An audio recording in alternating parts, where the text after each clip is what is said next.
منظر کو سمجھے بغیر آپ اس ٹرم کو استعمال نہیں کر سکتے. اس کی قیمت بڑی بھاری ادا کرنی پڑتی ہے. جو برٹش کلونیل پاورز تھی, جو برٹش امپائر جس نے پوری دنیا پہ اپنا قبضہ کیا ہوا تھا اور بڑے جبر اور ظلم سے حکومت کیا کرتی تھی, جب ان علاقوں میں لوگ اپنی آزادی کی بات کرتے تھے تو انگریزوں نے یہ اصطلاح نکالی تھی پروونشل اٹانومی کی. مقصد ان کا یہ تھا کہ لوگوں سے یہ کہتے تھے کہ ہم تمہیں تھوڑی بہت آزادی دے دیتے ہیں, کچھ معاملات تم اپنے طے کرو, کنٹرول ہمارا رہے گا.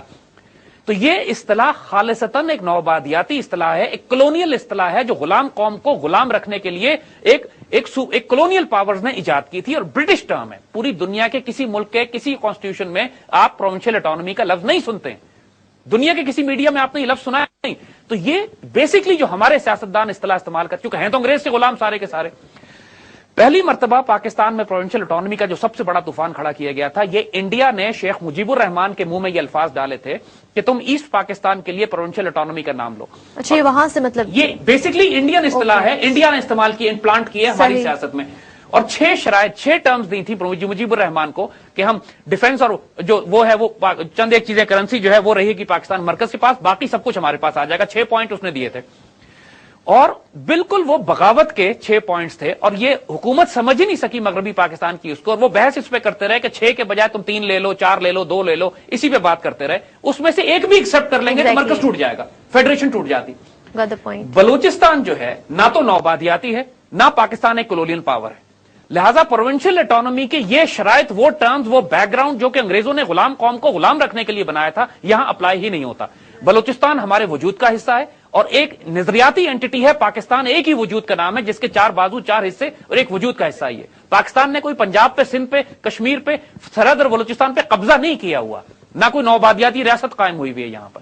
لہٰذا یہ لوگ جو پروونشل اٹانومی کی بات کر رہے ہیں, پہلی بات تو یہ دیکھیں کر کون رہا ہے. پہلے تو یہ دیکھیں کرنے والے یا تو وہ لوگ ہیں کہ جو پاکستان توڑنے کی بات, بیک گراؤنڈ جن کا یہ ہے وہ یہ بات کر رہے ہیں کہ سیپریٹسٹ ہیں, اور جن کی فنڈنگ بلوچستان لبریشن آرمی کا ہیڈ کوارٹر تل اویو اسرائیل میں قائم ہے, یروشلم میں قائم ہے.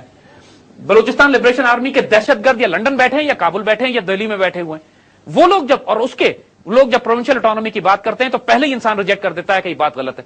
پھر یہ اصطلاح بذات خود جو انگریزوں کی طرف سے آئی ہوئی ہے, اور جو اس میں شرائط ہیں, اگر ان شرائط کو تسلیم کر لیا جائے تو پاکستان کا مرکز اتنا کمزور, کیونکہ ان شرائط کو پورا کرنے کا مطلب یہی ہے کہ مرکز کمزور ہوتا ہے, اور جو ہی پاکستان کی فیڈرل گورنمنٹ یا فیڈریشن کمزور ہوتی ہے تو یہ صوبے بکھر جائیں گے آپس میں. ان حالات میں کہ جب تمام تر حکومت مشکوک افراد کے ہاتھوں میں آ چکی ہے صوبوں میں, جب مرکز کمزور ہو چکا ہے, دشمن چاروں طرف سے پھیلا ہوا ہے, ہمارے سیاستدان جو کہ نادان دوست ہیں, جو سنسیئر ہیں وہ نادان دوست ہیں, وہ سمجھتے ہی نہیں کہ پروونشل اٹانومی آج کے حالات میں مجیب الرحمان کے وہ 6 پوائنٹس بن جائیں گے پاکستان توڑنے کی بات جہاں پہ کی گئی تھی. لہٰذا ان کو بھی ہوش میں آنا چاہیے. دوسری بات کہ بلوچستان سے کئی پرائم منسٹر بلوچستان سے نکلے ہیں, بلوچستان میں جتنے ایم این ایز اور ایم پی ایز ہیں وہ تمام کے تمام بلوچستان سے ہی ہیں. جب اتنے سالوں سے بلوچستان پہ اگر کرپشن ہوئی ہے, جو فنڈز دیے گئے ہیں اربوں کروڑوں روپے, وہ کہاں گئے ہیں؟ کیا وہ صحیح معنوں میں صحیح جگہ پہ حلال طریقے سے خرچ ہوئے ہیں یا وہ بھی خیانت میں ضائع ہو گئے؟ اگر ارب روپیہ دیا گیا تھا اور وہ سارا خیانت میں ضائع ہو گیا تو 10 ارب دیا جائے گا تو وہ بھی خیانت میں ضائع ہو جائے گا. پرابلم بلوچستان کے اندر جو مس مینجمنٹ ہوئی ہے, جو کرپشن ہوئی ہے, وہ نہ پنجاب نے کی ہے, نہ آرمی نے کی ہے, نہ سندھ نے, نہ فرنٹیئر نے, وہ خود بلوچستان کے اپنے M N As M P As نے, ان لوگوں نے کی ہے کہ جن کے ہاتھ میں تقدیر دی گئی تھی بلوچستان کے عوام کی. زیادتیاں ہوئی ہیں بلوچستان کے ساتھ, اس کا نتیجہ, اور اس کے نتیجے میں بلوچستان کے لوگوں کو سینے سے بھی لگانا ضروری ہے. ان کو جابز بھی دینی ہے, وہاں پہ انویسٹمنٹس بھی کرنی ہے, وہاں پہ لوگوں کو حقوق بھی دینے ہیں.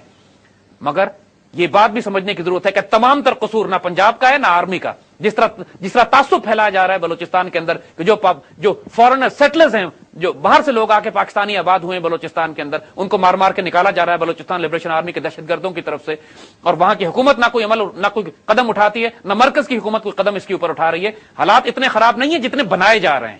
1 منٹ میں مسئلہ ریزالو کیا جا سکتا ہے. چند ایک دہشت گرد ایلیمنٹس ہیں جن کو آئیڈینٹیفائی بھی کر لیا گیا ہے, مگر حکومت ملی ہوئی ہے ان کے ساتھ.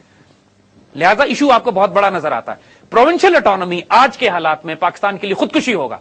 سیاستدانوں کو ہوش میں آنا چاہیے اس کے اوپر, کیونکہ پروونشل اٹانومی کے اوپر جو لوگ بات کرنے والے, عوامی نیشنل پارٹی کی حکومت ہے, سندھ کے اندر جو سیپریٹسٹ ایلیمنٹس ہیں وہ بات کر رہے ہیں, اور بلوچستان کے اندر جو سیپریٹسٹ ایلیمنٹس ہیں وہ پروونشل اٹانومی کی بات کر رہے ہیں. اور یہ تینوں ایلیمنٹس ہیں جن کا ماضی بھی تاریخ ہے, اور حال میں بھی یہ سی آئی اور امریکنز کے ساتھ ملے ہوئے ہیں پاکستان توڑنے کے لیے. اب یہ کھیل بالکل واضح ہو چکا ہے.